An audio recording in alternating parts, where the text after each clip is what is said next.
Ako si Chaddy, 28 years old. Nagpasya akong ibahagi rin ang kwento ko dahil alam kong makakapagbigay ako ng inspirasyon sa mga kapwa ko tagapakinig. Masasabi kong ako ang breadwinner sa pamilya namin.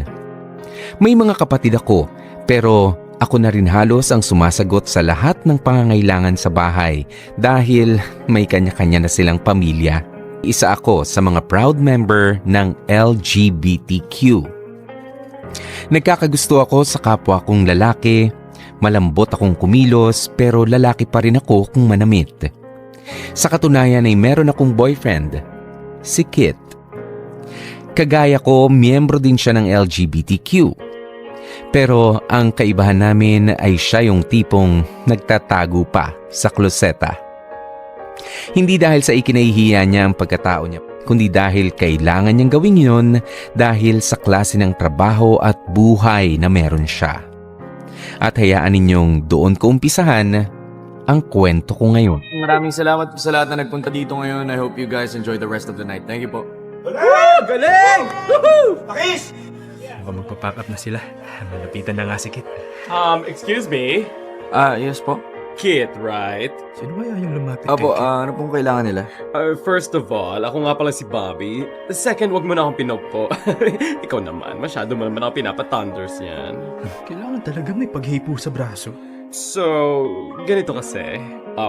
Meron ako friend na may-ari ng bar dyan sa Taguig. Itatanong ko sana kung pwede kayo ma-invite minsan na tumugtog doon. Talaga po? Mhm. Sige po, okay po sa amin yun. Sasabihan ko po yung mga kabanda ko. Oh, great! So, pwede ko bang makuha ang cellphone number mo so we can set up a dinner para mapag-usapan natin yung details? Sure. Wait lang po By the way, ang gwapo mo talaga, no? Lalo na sa malapitan. Kaya pala ang daming girls na nagkakagusto sa'yo. Tapos, magaling ka pang kumanta at magitara. Teka, parang iba na yung gustong mangyari nitong baklang to ha. So, may girlfriend ka ba? Excuse me? Anong nangyayari dito? Anong meron? Bakit may pagkapit sa braso at may kuhanan ng number na nagaganap? So, in-offeran ko kasi ng racket si Kit at ang buong band. Oo nga, Chaddy, may inaalok nga ng gig si sir. Kaya eto, binibigay ko yung number ko sa kanya. Oops, don't call me sir. Bobby na lang. Bakit hindi ko alam, Kit? Ano kasi? I'm so sorry. Hindi ko maalam na may magagalit. Pwede pong malaman kung kaano-ano niyo si Kit? Ako lang naman ang Road manager. He's the road manager. Ano? I see. Sorry about that. So ako nga po pala si Bobby. Excuse me lang Can I have a moment with my talent? Kit, mag-usap tayo. Chaddy, ano ba? Yung racket din yun. Racket? Talaga? O baka naman ikaw ang gustong rakitin nung baklang yon? Ano ba nagagalit mo? Wow, hindi mo alam?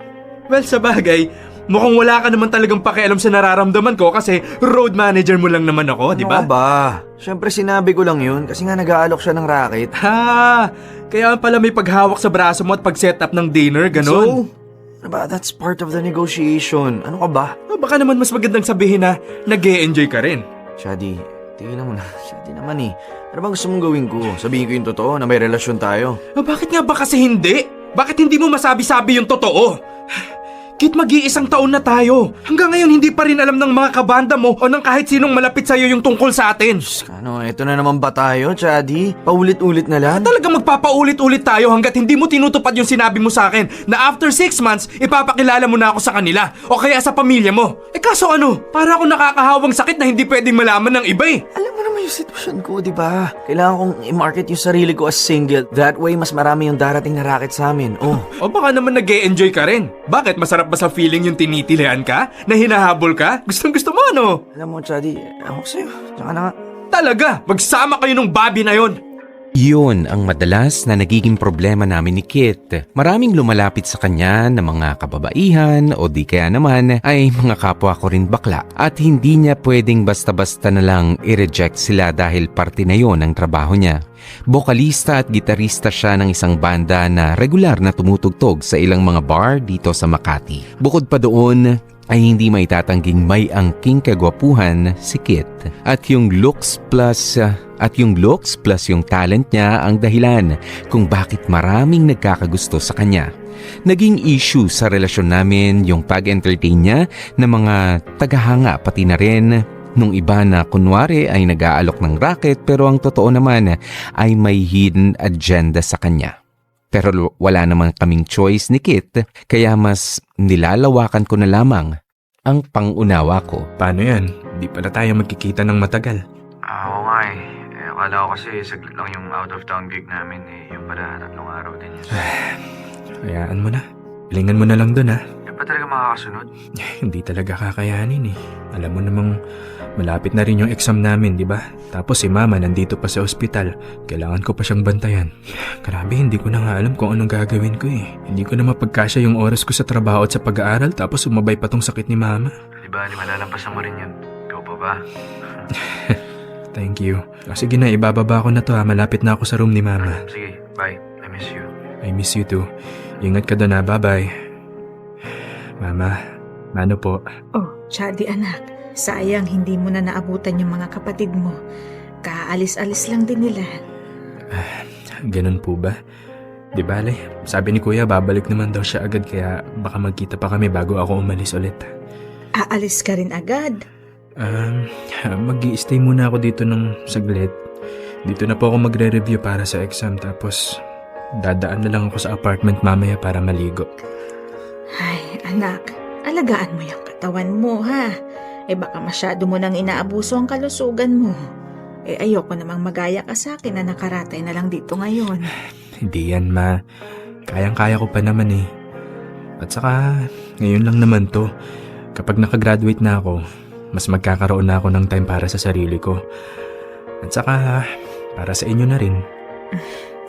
Yung pag-aaral pa talaga yung dahilan kaya wala kang time sa akin. Parang hindi naman eh. Po, bakit nyo naman po naisip yan? Kasi, dati naman na pagsasabay mo yung pagtatrabaho at pag-aaral. Pero hindi mo naman ako nakakalimutang bisitahin. Pero nitong mga nakaraan napansin ko, hindi ka na yata masyadong nakakadaan. Ano lang ma, nagkataon lang talaga na mas busy ngayon kasi malapit na akong graduate. Ay sana nga yun lang talaga ang dahilan. Ay, kaso pakiramdam ko parang hindi eh. Parang may iba nang umaagaw ng atensyon mo sa akin, sa amin ng mga kapatid mo. Hindi naman sa ganun ma, talagang madami lang po talagang iniintindi ngayon. Hayaan niyo po, kapag nairaos ko lahat ng to, babawi po ako sa inyo. Anak, mamin ka nga sa akin. May nobya ka na ba?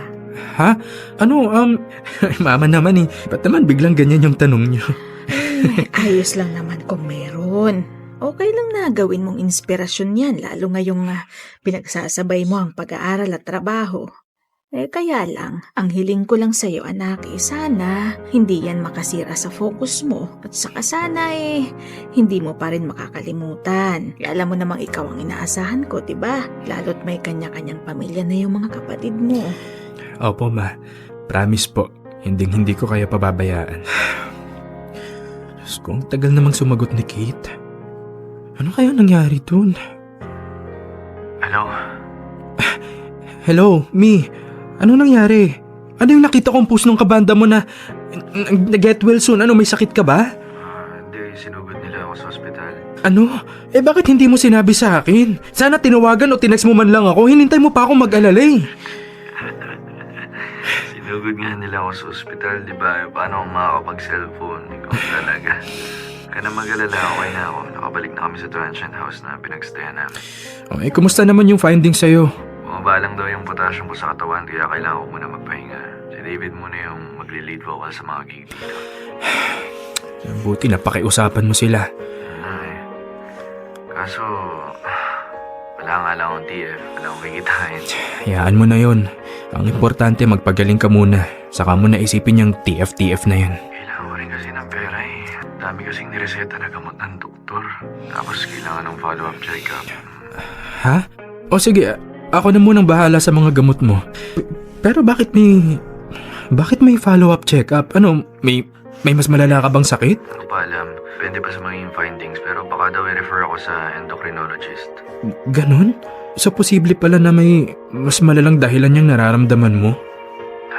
Yan ang nga kinakatakot ko eh. Hindi ko alam ang gagawin ko pag nagkataon. Alam mo naman na dito lang ako kumukuha ng income sa pagbabanda ko, di ba? Siyempre pag nawala itong nararamdaman ko, hindi na ako makakasama sa mga gig. Malaki rin yung mawawala sa akin. Huwag mo muna isipin yun. Ang importante magpagaling ka dyan. Pag uwi mo dito, magpapacheck up tayo agad. Aagapan natin yung sakit mo para hindi na lumala, okay? Di ba nakakaya na masyado na sa'yo? Halos lahat na ako sa'yo kasi naas. Ano ka ba? Para saan pat naging magkarelasyon tayo kung hindi kita tutulungan, di ba? Tandaan mo kung ano man yung problema mo, problema ko na rin. Hanggat may maitutulong ako, tutulong ako. Sabay nating haharapin lahat. Tinulungan ko siya sa pagpapagamot habang wala siyang kinikita dahil kailangan niya munang magpahinga sa pagbabanda. Ako ang bumili ng mga kailangan niyang gamot. Sinasamahan at tinaalagaan ko rin siya sa mga panahong kailangan niyang magpahinga. Kusa kong ginawa ang lahat ng yun dahil mahal ko si Kit at nagmamalasakit ako sa kanya. At masaya ako sa lahat ng pabor na ginagawa ko para sa kanya kahit na nahihirapan na rin ako. Pinagsasabay ko kasi noon ang pagtatrabaho at ang pagtapos ng kurso ko sa college. Kinaya ko ang mga sakripisyo at pagod dahil sa pagmamahal ko kay Kit. Ang kaso nga lang ay unti-unti na rin itong nakaapekto sa oras na naibibigay ko naman sa pamilya ko. Lalo na nga kay mama na noon ay may iniinda ring sakit. Huwag kayong mag-alala, ma. Dadaan po ako dyan bukas, ha? Na, kung may trabaho ka pa, magpahinga ka na lang. Okay na ako. Inasikaso naman ako ng kuya. Ma, huwag na pong mapilit. Sige na po at nandito na ako sa tapat ng apartment ko. O sige, babay na. Bye po. Diyos ko po naman, ano ba itong nangyayari sa amin? Mukhang imbis na gumaling eh. Palala pa ng palala yung sakit ni mama. Oh, Mi, ba't ngayon ka lang dumawa pa sa trabaho? Oo eh. Matamlay ka, may sakit ka? Wala. Pagod lang to. Kaya ko pa. Teka, nasa na ba yung laptop ko? Ay, nako, pagod ka tapos unahin mo yung laptop na yan. Kailangan eh. Oh, sige. Pagtitimpla na lang muna kita ng kape para ma-relax ka na lang. Salamat.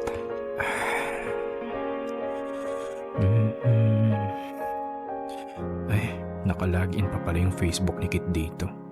Nakalimutan na namang mag-logout. Ay, teka, sino tong kachat niya? I miss you. Magkita ulit tayo kapag hindi ka na busy. Abot may kiss emoji pa talaga. Mapuntahan nga yung ibang convo nila.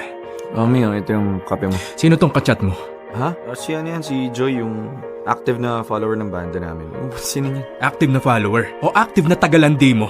Ano ba sinasabi mo? Huwag ka nang magkunwaring hindi mo alam yung sinasabi ko, Kit. Pagod ako, wala akong ganang makipaghulaan sa'yo dito. Wala nga lang kasi yan. Huwag mo na lang pansinin. Wala lang. Nag-I miss you sa'yo na may kasamang kiss emoji pero wala lang? At ano ha? Ano tong nasa history ng convo nyo? May picture kayo habang kumakain sa mall. So ano, nagde-date kayo? Kit, ano? Sumagot ka! Oo na. May namamagitan sa amin. Wala lang naman kasi yan eh. Naglilibang lang naman ako eh. Naglilibang? Bakit? Bored na bored ka na ba sa relationship natin at kailangan mo pang maghanap ng ibang mapaglilibangan? Hindi pa ba ako sapat sa'yo, ha? Ano sa ganun? Kaya lang, syempre, ang busy mo sa trabaho, sa pag-aaral. Wala ka na halos time sa akin, oh. Kaya, ito, naghanap ako ng attention sa iba.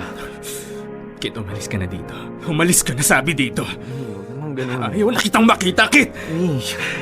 Pwede naman natin pag-usapan to eh. Si Joy, wala lang yun, okay? Relax, huminga ka muna. Gusto mo hiwalayan ko na siya? Sige, akin na yung laptop. Message ko siya ngayon mismo. Kit, tama na. Itigil na natin to, Kit. Hindi, patutunayan ko sa'yo. Eto, tingnan mo ha. Ayan, Kit, tama na sabi! Kit, pagod na ako! Alam mo kung gaano karami yung iniisip ko, yung iniintindi ko, tapos dadagdag ka pa? Kit, sukong-suko na ako eh! Pinipilit ko na lang yung sarili ko na magpatuloy sa araw-araw kasi may mga taong umaasa sa akin. Pero kung ako lang yung masusunod, Kit! Kung ako lang yung masusunod, ha? Ito ko nang bumigay! Chati, huwag magsalita ng ganyan. Nandito naman ako eh. Nandiyan ka nga! Nandiyan ka pero para ano? Para dagdagan pa yung iniintindi ko! Tama na muna. Masyado nang mabigat yung tinadala ko para dagdagan mo pa eh. Sige na. Umuwi ka na sa inyo. Ayaw na kitang makita. Ayaw na kitang makausap. Hayaan mo na ako mag-isa. Ano, gano'n na lang? Bigla-bigla ka na lang bibitaw? Gano'n na lang yan? Inintindi kita. Alam mo yan. Lahat ng pasakit na binigay mo sa akin, tinanggap ko. Pati yung mga problema mo, sinalo ko. Pero nakakapagod na rin eh. Nakakapagod nang intindihin ka. Wala ka namang ibang ginawa kundi saktan ako, kundi pabigatin lalo yung dinadala ko. Kaya please lang, Kit. Ipalato mo na sa akin tong feelings ko. Kasi kung hindi mo kayang alagaan to, baka sakaling ako kaya ko. Hindi ko na kinaya ang lahat ng pagod at lahat ng sakit na nararamdaman ko ng mga panahong yon. Kaya naman hindi ko na rin napigilan pa ang sarili kong sumabog at ilabas ang lahat ng sama ng loob ko kay Kit. Halo-halo na ang lahat. Yung pagod sa trabaho, stress sa pag-aaral, pag-iisip tungkol sa pamilya ko at dumagdag pa yung natuklasan ko tungkol kay Kit at sa Joy na yun. Sa puntong yon ng buhay ko ay hindi ko na alam kung ano nga ang uunahin ko. Yung trabaho ko ba? Yung pag-aaral ko ba? Yung pamilya ko ba? O si Kit? Kung kaya ko lang paramihin ang sarili ko, Popoy, ay ginawa ko na. Bakit ganun? Hindi ba pwedeng isa-isa lang na dumating ang mga problema? Kailangan talaga sabay-sabay? Gustong-gusto ko nang sumuko noon pero pinilit kong maging mas matatag para na rin sa mga taong umaasa sa akin. Yung Chadi na dati nang matibay ay piniling maging mas matibay pa. Matagal ko munang hindi nakausap si Kit matapos ang naging pag-aaway namin. Inuna ko munang asikasuhin ang sarili ko pati na rin ang nanay ko noon ay may sakit. Naglaan ako ng mas maraming oras para sa kanya. Naging maayos naman ang lahat lalo na nga ang pag-iisa ko. Pero aaminin ko na may miss ko na rin si Kit. Matagal akong nasanay nakasama siya kaya naninibago ako na hindi ko na siya nakikita. Hindi ko na siya nakakausap at hindi ko na siya nahahawakan pa. At sa mga panahon na nasasabik ako kay Kit ay wala akong ibang nakakausap kundi ang nanay ko. Kung tutuusin ay maganda na rin ang naging resulta ng pansamantalang paglayo namin ni Kit sa isa't isa. Bukod kasi sa nagkaroon ako ng mas maraming oras para sa pamilya ko, ay may isang bagay pa akong nagawa na matagal ko nang gustong gawin talaga. O yan, ma. Ganyan dapat. Kain lang kayo ng kain para lumakas kayo. Napabayaan nyo naman kasi yata masyado yung sarili nyo eh. Ay, nagsalita yung bata. Kala mo naman siya, hindi pinapabayaan yung sarili niya. Ba't napunta sa akin yung usapan? Eh kasi anak, kahit hindi ka magsabi sa akin, alam kong may pinagdadaanan ka. Ilang linggo ka na kayang matamlay, madalas ka pang tulala, tapos bibihira ka pang umuwi dun sa apartment mo. Siyempre, kailangan ko po kayong bantayan. Tsaka marami lang po kong iniintindi sa school kaya madalas akong tulala. Talaga ba? May problema kayo, no? Po, wala po ah. Sabi na nga ba'y may ibang tao kang iniisip eh. Ha? Wala po. To si mama kung ano-anong sinasabi.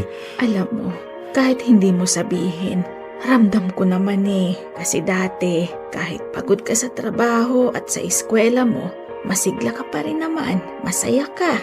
Eh ngayon ka lang naman nagkakaganyan ulit eh. Parang wala nang ang ganang mabuhay.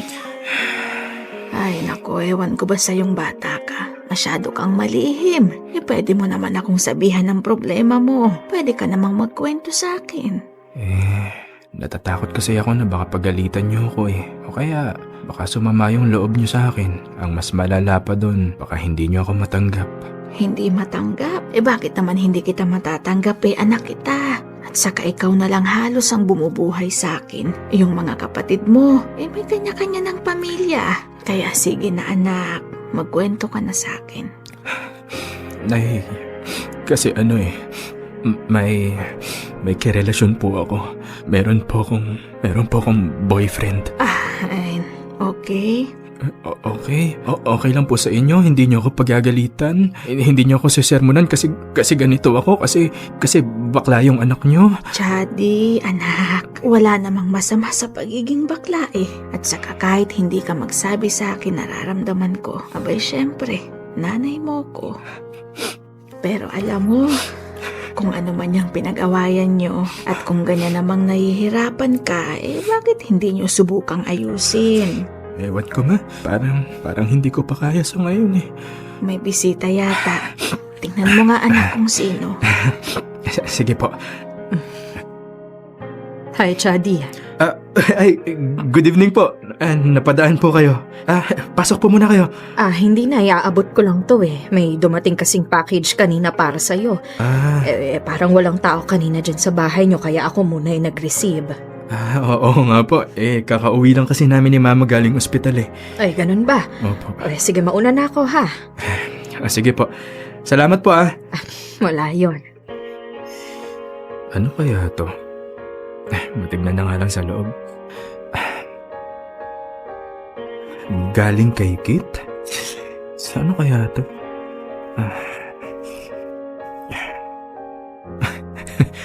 Walkman? At may kaset pa talagang kasama.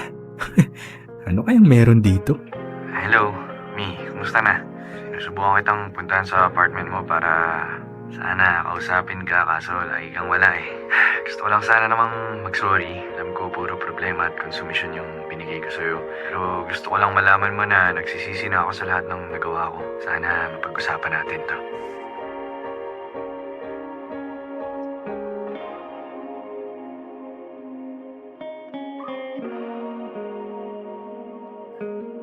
Sorry na kung nagalit ka. Di naman sinasadya. Kung may nasabi man ako, init lang ng ulo. Pipilitin kong magbago. Pangako sa iyo, sorry na. Nakikinig ka ba?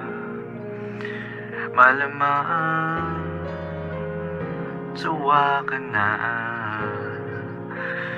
sa ugali kong ito na ayaw magpatalo. Parang sirang tambucho na hindi humihinto. Sorry na talaga kung ako'y medyo tanga. Hindi ako nag-iisip na uuna ang galit. Sorry na talaga sa aking nagawa. Tanggap ko na mali ako. Huwag sanang magtampo. Sorry na.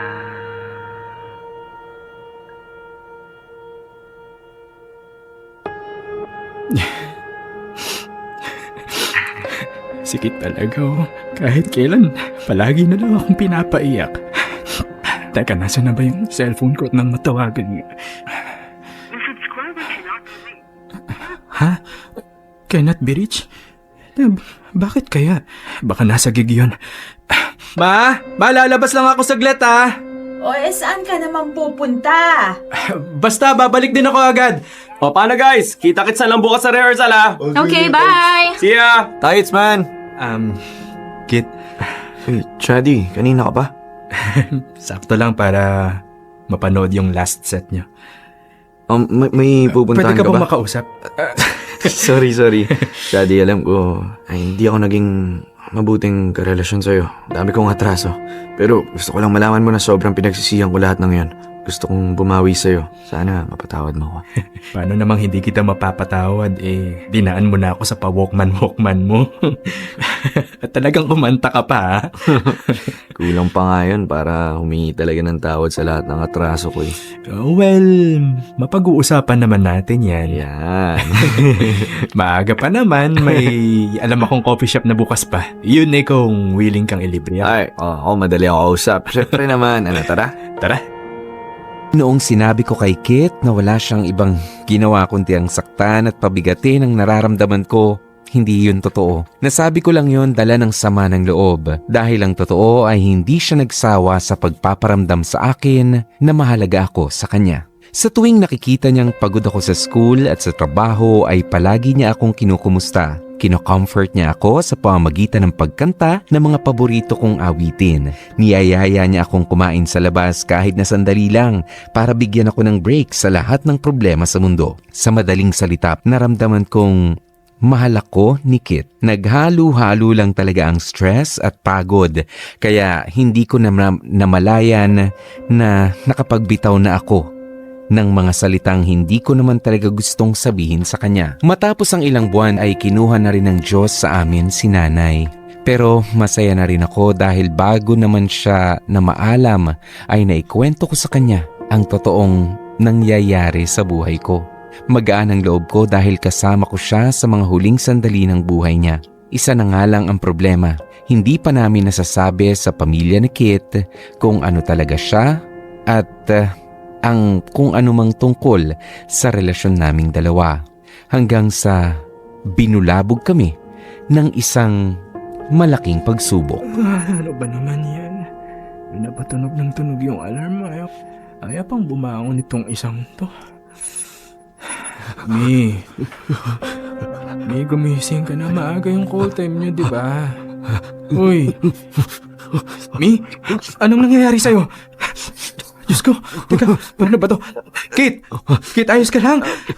Basang-basa ka na ng pawis, oh. Teka, ano ba itong nangyayari? Diyos ko. Teka, ambulansya, tatawag ako ng ambulansya. Kit, sandali lang, ha. Itatakbo kita sa ospital. Diyos ko. Kit, buti naman nagising ka na. Pinag-alala mo ako dun, ha. Oo naman, napaka-OA mo. Kinumbulsyon lang ako eh. Anong kinumbulsyon lang? Hindi simpleng kumbulsyon lang yun, no? Bakit ano sabi ng doktor? Tsaka na natin pag-usapan. Ang mabuti pa, magpagaling ka muna dyan. Wala ka bang pasok ngayon? Huwag mo nang intindihin yon. Nakapagpaalam na ako sa boss ko. Absent ka na naman. Ang dami mo nang absent dahil sa Ay akin. nako, ang kulit. Huwag mo na nga sabing intindihin yun. Kit, anak. Ano nangyari sa'yo? Papa, anong ginagawa niyo rito? Para niyo po nalaman na nandito ako sa ospital. Kit, sorry ha. Hindi ko na kasi alam yung gagawin ko kanina eh. Kaya tinawagan ko yung papa mo. Kamusta bang pangaramdam mo, anak? Okay naman na po. Nagagalaw ko na po yung mga kamay at pa ako kahit papano. Bakit kasi hindi mo man lang sinabi sa amin na may nararamdaman ka pala? Sige po, maiwan ko po muna kayo para makapag-usap Teka. kayo. Saglit lang. Chadi, tama? Opo. Gusto kita makausap. Pa, Okay lang, Kit. So, paano po? Doon po tayo sa labas? Sige. Pasensya na po kayo kung hindi nasabi ni Kit ng maaga yung tungkol sa nararamdaman niya. Ayaw niya po kasi kayong mag-alala eh. Kaso, hindi ko na alam kung ano yung gagawin ko kanina kaya tinawagan ko na po kayo. Wala yan. Tama lang yung ginawa mo. Siguro po yung tungkol sa amin ni Kit, ito na rin yung tamang oras para malaman ninyo. Matagal na pong may namamagitan sa... Ikaw yung tumutulong sa gamutan ng anak ko, di ba? Medyo po. Teka, alam niyo pong may iniinom na gamot si Kit? Oo. May naiwan siyang minsang resibo ng mga gamot sa kwarto niya sa bahay. Hindi ko lang siya natanong agad dahil bibihira naman siyang umuwi dala ng pagbabanda-banda niya ngayon. Okay po. Alam mo, Chadi, kung ano man yung meron kayo ng anak ko, nagpapasalamat ako sa iyo dahil hindi mo siya pinabayaan. Ikaw yung malalay sa kanya sa panang hindi pa siya handang magsabi sa akin. Wala pong ano man. Yung tungkol nga po pala sa amin, hindi ko po alam kung paano sisimulan eh. Ano ka ba? Ayos na yun. Kung ano man yun, nagkakaintindihan na tayo doon. Ang mahalaga sa akin ngayon, nasa maayos na yung kalagayan ng anak ko. At kung wala ka, hindi ko alam kung anong pwedeng mangyari sa kanya. Hindi niyo man lang po ba kami tatanungin? Hindi po kayo magagalit? Alam nyo, kayo mga kabataan, ang hilig nyong gumawa ng problema sa utak nyo. Pinangungunahan nyo masyado yung mga bagay-bagay. Sige, aminin ko, bilang isang ama, gusto ko na nasa tamang landas yung anak ko. Hanggat maaari, ayoko may masasabi ang tao tungkol sa kanya.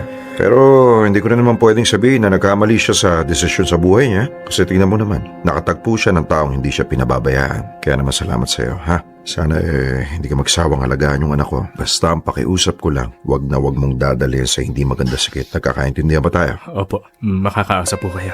Minsan talaga ay paglalaruan ka ng pagkakataon. Kung dati ay sabay-sabay na dumating ang mga problema, ngayon naman ay isa-isa nang naaayos ang lahat ng bagay na dati ay bumabagabag sa aking isipan.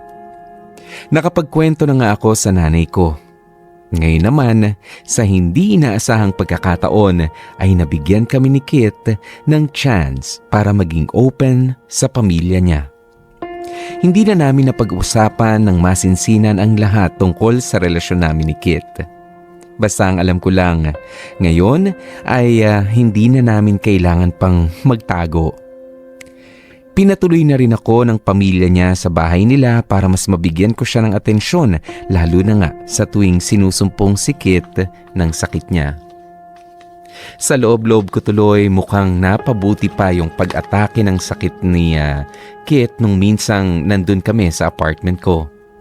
Yun kasi ang nagbigay sa akin ng pagkakataon para makaharap na ang pamilya niya. Parehong pamilya namin ni Kit ang tanggap kung sino at ano talaga kami. Nakapagtapos na rin ako sa college at na-promote na rin sa kumpanyang pinagtatrabahuhan ko. Samantalang si Kit ay unti-unting nakaka-recover sa sakit niya at nakabalik na rin sa pagbabanda. Isang bagay na lang ang kailangan pa talaga naming ayusin. O yan, ayos na siguro yung suot mo. Naks, poging-pogi Oh, malamang yan. Magtilian na naman yung mga babae sa'yo. Siyempre, ikaw ba naman pumili na suit ko eh? Kit, anak, akala ko ba may banta ka ngayon? Opo, pa. Eto, palabas na po. Aba, ayos na ayos yung gayak mo. Anong oras ba kayo tutugtog? Alas 8 daw po ng gabi umpisa. Ay, baka yan na po yung mga kabanda ko, pa. Mauna na po ako, ha? Ay, teka. Si Chadi ba, hindi manonood? Susunod na lang po ako. Inasikaso ko lang po muna yung mga kailangan ni Kit. Ganun ba? Opo, sige na. Baka maabutan pa po kami ng traffic. Sige, mag-iingat kayo, ha? Opo. Tignan mo yung batang yun. Parang kamakalawa lang. Hindi makatayo na maayos. Ngayon, nakakatugtog na ulit. Kaya nga po kahit papano, nakakagaan na rin po sa kalooban na makitang maayos na siya. Salamat na lang at nakilala ka na itong anak ko. Kung ibang tao yan, malamang sa halip na tulungan at palagaan, baka sila pa yung magdala sana ako sa ikapapahamak niya. Ginagawa ko lang naman po yung tama. Teka. Iba sabi mo susunod ka rin sa kanila? Opo. Halika na sa kusina at makakain ka muna bago ka gumayak. Sige po.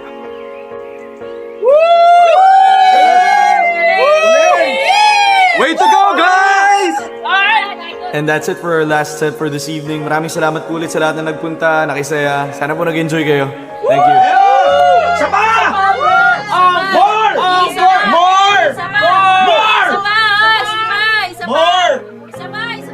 Ano, ayos ba? Oo naman, ayos na ayos. Grabe nga yung tilian ng audience sa'yo Yo, Kit! May naghahanap sa'yo.